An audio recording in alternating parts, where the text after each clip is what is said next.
Assalamualaikum doctors. In this video I am discussing a clinical stations. I enter into the room and the examiner telling do general examination or what you want to do. So I enter the room, I give my mark sheet to the examiner and I'm introducing him. Hello, I'm Dr. Ima, one of the doctor in this hospital, and I want to examine you today. Is that okay? I'm taking the permission from the child. I wash my hand, so I'm making the repo. Hello, suppose she's Sarah. Sarah, how are you? And what is your full name and which class you are studying? In this meantime, I look at the child general conditions. I'm measuring the mentality, surrounding any device attached or not, dysmorphic features, and child is distressed or not, any device attached, puberty, everything I noticing. So I notice in this general inspection the child is short statures and also she has a wave neck, short neck I find.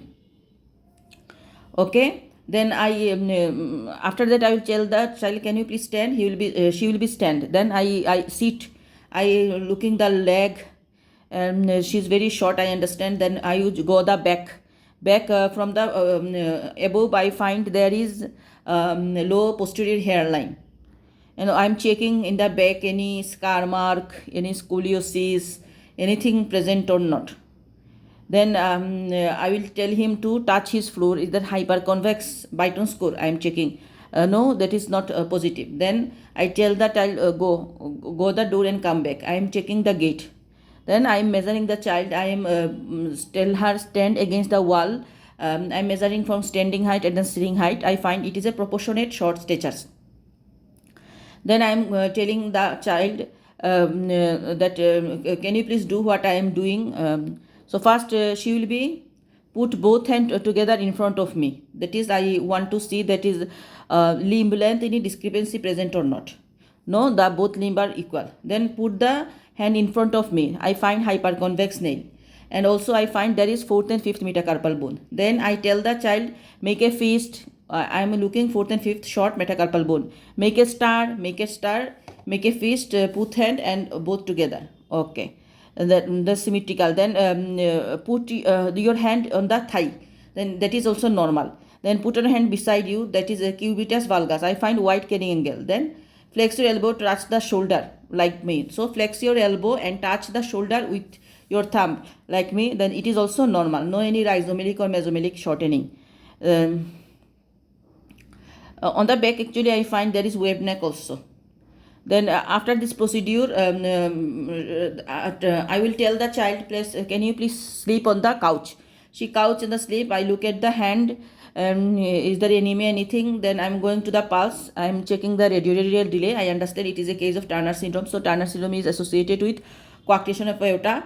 So radioradial delay can be present. Then I'm going to the head circumference. I am noticing. I look at the eye, anemia, jaundice I am checking. I am telling the child make open your mouth. I am looking at the teeth conditions. Then I am looking the ear, any hearing aids present or not. Heads also looking. Then going to the neck. I am looking at the neck. Inspect. Nothing is I find. After that I will check the chest, heart, auscultate the heart 4 area, because they have murmur, coarctation of aorta is associated with Turner syndrome. And then I am going to the abdomen.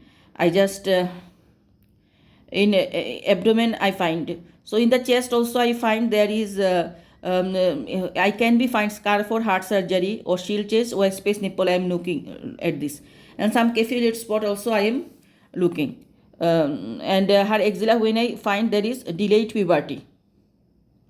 So I'd like to complete my examination by doing the measuring forelimb blood pressure. So I'd like to complete my examination by measuring the forelimb blood pressure.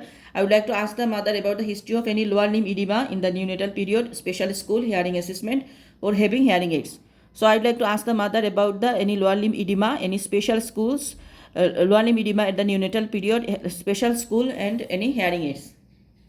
So this is. So now after examination I need to present the case.